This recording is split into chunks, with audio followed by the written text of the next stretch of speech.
Friends అందరికీ స్వాగతం. నేనైతే 2 డేస్ నుండి వీడియోస్ పెట్టలేదు. ఏమిటంటే నా హెల్త్ ఇష్యూస్ కొద్దిగా బాగాలేవండి. కోల్డ్ అండ్ కెఫ్ ఫీవర్ అయితే వచ్చింది. చూడండి ఇప్పుడు కానీ ఆ వాయిస్ అయితే క్లారిటీగా ఉండదు. సరే ఫ్రెండ్స్, ఇది ఎందుకు కానీ ఈరోజు అయితే మీ ముందుకు మరొక కొత్త వంటకంతో అయితే మీ ముందుకు వచ్చా. అదే బెండకాయ పులుసు అండి. బెండకాయ పులుసు చాలామందికి ఇష్టం ఉంటుంది. పుల్ల పుల్లగా అండ్ టేస్టీగా చాలా బాగుంటుంది. సరే లెట్స్ గో. బెండకాయ పులుసు ఎలా చేస్తానో నా స్టైల్లో నా రకంగా ఎలా చేసి చూపిస్తానో చూడండి. మీకు కూడా నచ్చినట్లయితే చేసుకోండి. మరి సరే చూపిస్తాను, రండి ఫ్రెండ్స్.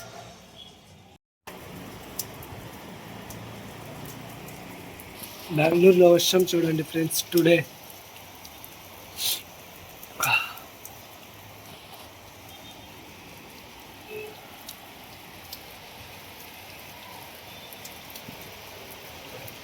ఫుల్ వర్షం అయితే పడుతుంది. పులుసుకి ఇలా ఉప్పులప్పులు అయితే కట్ చేసుకోండి. కావాల్సినవి టమోటాలు, ఆనియన్స్, తెల్లగడ్డలు ఇలా కొన్ని పచ్చిమిర్చి. సరే ఫ్రెండ్స్, ఇంకా ప్రాసెస్లోకి అయితే వెళ్ళిపోదాం పండి. స్టవ్ వెలిగించి ఇప్పుడైతే బాండ్లీ పెట్టుకొని కొద్దిగా ఆయిల్ వేసుకున్నా. ఆయిల్ హీట్ అయిన వెంటనే బెండకాయలు వేసేద్దాం.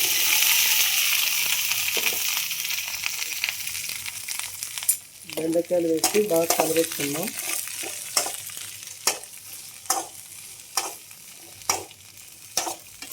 ఎందుకు ఇలా ఆయిల్లో వేయించడం వల్ల బంక్ అయితే వెళ్ళిపోతుందండి. బెండకాయల్లో బంక్ ఉంటుంది కదా, ఆ బంక్ అయితే వెళ్ళిపోతుంది. వీటిలోకి కొద్దిగా పసుపు వేసుకుంటే అడిగినే వెళ్ళిపోతుంది బంక. చూస్తాం, కొద్దిగా పసుపు వేసి చేద్దాం. చూడండి, పసుపు వేసి పసుపు అయితే వేయించుతున్నాను. పసుపు వేయడం వల్ల, పసుపు కొద్దిగా ఆయిల్ పడడం వల్ల బెండకాయకి బంక్ అయితే ఉండదండి. బంక్ అస్సలు ఉండదు.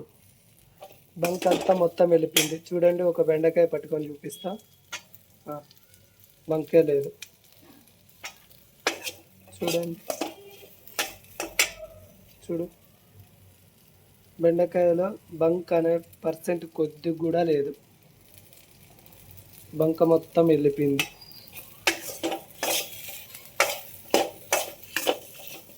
ఇలా బాగా వేయించుకున్న బెండకాయలని అయితే పక్కకు తీసేసుకుందామండి. ఇంకా కొద్దిసేపు వేగిన తర్వాత అదే బండిలో కొద్దిగా ఆయిల్ తీసుకొని, ఆయిల్ హీట్ అయిందండి. కొంచెం ఆవాలు, జీలకర్ర అయితే వేద్దాం. తర్వాత ఆనియన్స్ అయితే వేద్దామండి.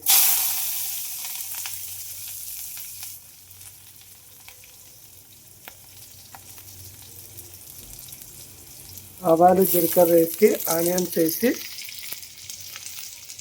బాగా కలబెడదాం.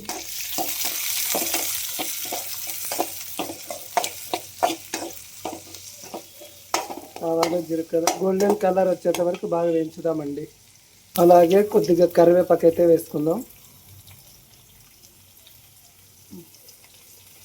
ఆనియన్ అయితే గోల్డ్ కలర్ వచ్చేంత వరకు బాగా వేయించుదామండి. వేగే లోపలైతే మనము ఒక స్టోరీ అయితే చెప్పుకుందాం. ముందు దేవతల కాలంలో అయితే నారాయణుడు ఉంటాడు కదా, నారాయణుడు వెంకటరమణ స్వామి అలా నడుచుకుంటా వెళ్ళేవాళ్ళంట రోడ్డు మీద.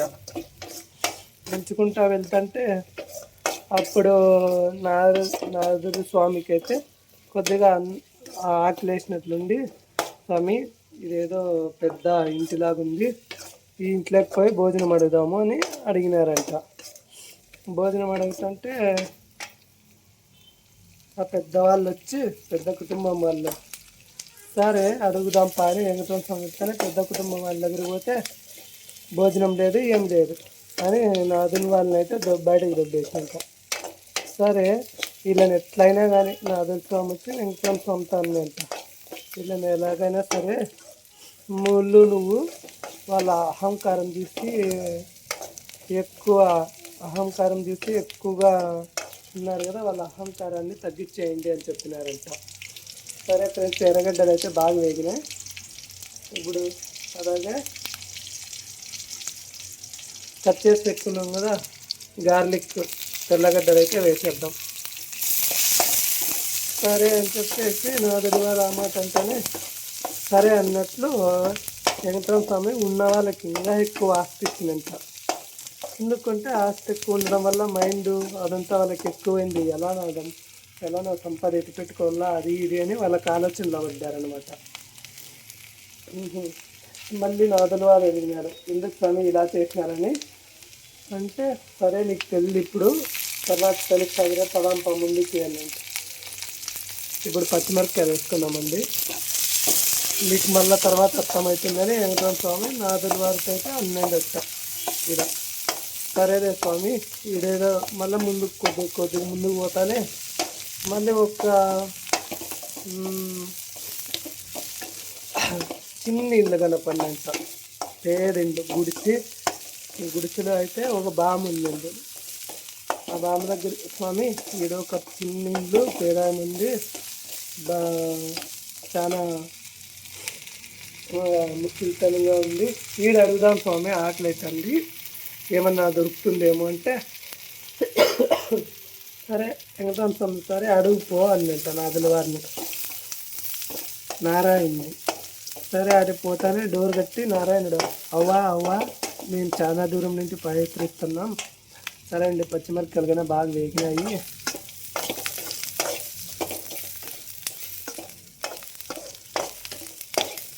పచ్చిమిరపకాయలు అయితే బాగా వేగినాయి. ఇప్పుడు టమోటాలు వేసుకుందాం. ఫస్ట్ అల్లం పేస్ట్ కాదా వేసుకుందాం. అల్లం పేస్ట్ అయితే వేసుకున్న ఫ్రెండ్స్ కొద్దిగా పచ్చివాసన పోయేంత వరకు అయితే వేయించుకుందాం.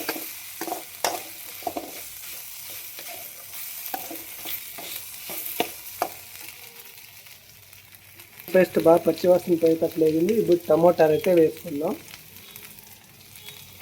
మూడు పెద్ద టమోటాలు అండి, 3 అయితే పెద్ద టమోటాలు వేసినాం. సరే ఆ ముసలివ దగ్గర నాదుల వారు అయితే అడిగినారు, ఇవి బాగా మగ్గనే అండి, మగ్గేంతవరకు కాసేపు కూర్చున్నాం.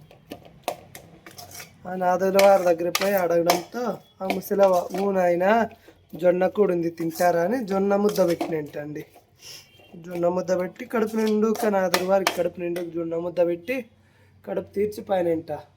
అప్పుడు స్వామి ఆ నాదుల వారు ఇట్లా అన్నారంట, స్వామి ఆ ధనవంతుడు అయితే ఏం పెట్టలేదు, ఈ ముసలేం అయితే ఏమన్నా పెట్టింది, కడుపు నింపింది, ఈమె పేదరికాన్ని ధరం కొట్టి ధనవంతులాగా చెయ్యి, వాళ్ళ ధనవంతులుగా ఉన్న వాళ్ళని బలుపు దింపి పేదవారిగా చేయి స్వామి అన్నంట.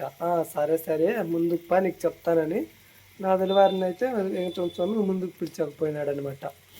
మళ్ళీ కొద్దిసేపటి తర్వాత నాదుల వారు అడిగినాడంట, ఏం చేసినా స్వామి ఆ పేదమ్మని ధనవంతులుగా మార్చినావా అంటే కన ఆ పేదమ్మ ధనవంతుల్ని పేదవారిగా మార్చినావంటే ధనమున్న వాళ్ళకి మరింత ధనం ఇచ్చిన ఈ పేదవారికి ఒక ఆవు ఉంది కదా, ఆవునైతే చంపేసినాను అన్నట్టు. ఏంది స్వామి ఇలా చేసినావు అన్నట్టు.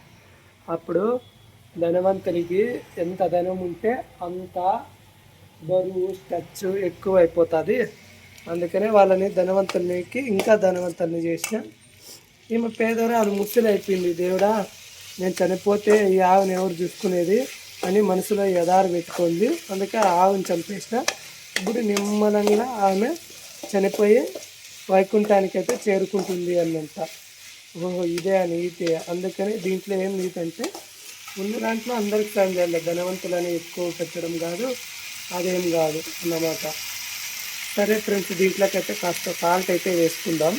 టమాటాలు అవైతే బాగా మగ్గిపోయినాయి ఫ్రెండ్స్, చూడండి టమోటాలు పచ్చిమిర్చి ఆనియన్స్ అయితే బాగా మగ్గిపోయినాయి. సాల్ట్గానే వేసేసుకున్నాం కదా. ఇప్పుడు కొంచెం మసాలా పొడులు వేసుకున్నాం, ధనియాల పొడి కొంచెము, గరం మసాలా పొడి కొంచెం, సాంబార్ పొడి వేసుకుందాం, అండ్ జీలకర్ర మెంతి పొడిగానే వేసుకుందాం, బాగుంటుంది. ఇప్పుడు వీటిలోకి మనం అప్పుడే వేయించి పెట్టుకున్నాం కదా బెండకాయలు, అవైతే వేసేద్దాం. ఆల్రెడీ అవి అర్థం కుక్ అయిపోయినాయి, వీటిలో కుక్ కావాలన్నమాట బెండకాయ పులుసులోకి.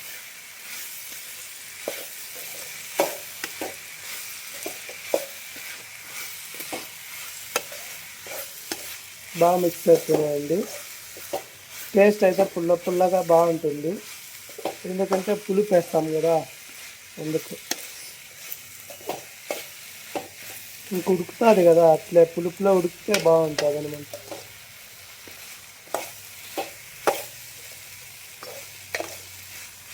దీంట్లో కొద్దిగా గరం మసాలా పొడి అండ్ ధనియాల పొడి, కొద్దిగా సాంబార్ పొడి అయితే వేసుకుందాం. కొద్దిగా ధనియాల పొడి, కొద్దిగా గరం మసాలా పొడి, కొద్దిగా జీలకర్ర మెంతి పొడి అండ్ సాంబార్ పొడి కొద్దిగా వేసుకున్నాం ఫ్రెండ్స్. బాగా మిక్స్ చేసేసుకున్నాం.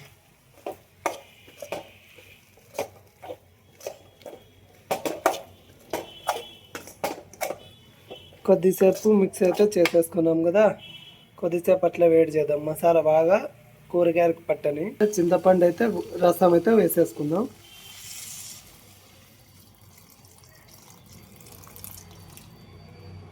సరే ఫ్రెండ్స్, ఇప్పుడు బాగా ఉడికిపోయాక తర్వాత చూద్దాం ఎంత టేస్ట్ ఉంటుందో అనేది. బెండకాయ మసాలా పులుసు ఎంత బాగా వేగుతుందో, బాగా ఉడుకుతుందండి. స్మెల్ అయితే చాలా బాగా వస్తుంది. ఫుల్ కంప్లీట్ అయిపోయాక చూద్దాం. రుచి అయితే చాలా బాగుంది. చూడండి, రెడీ అయిపోయిందండి. చూడండి ఎంత బాగుందో, పుల్లగా. నేను ఎక్కువ అయితే వాటర్ వేసుకోను, ఒకనే ఉన్నాను కాబట్టి సరిపోతుంది అనమాట. టేస్ట్ అయితే చాలా బాగుందండి. మీకు కూడా నచ్చితే చేసుకొని తినండి ఈ విధంగా. సరే ఫ్రెండ్స్, ఉంటాను మరి, బాయ్.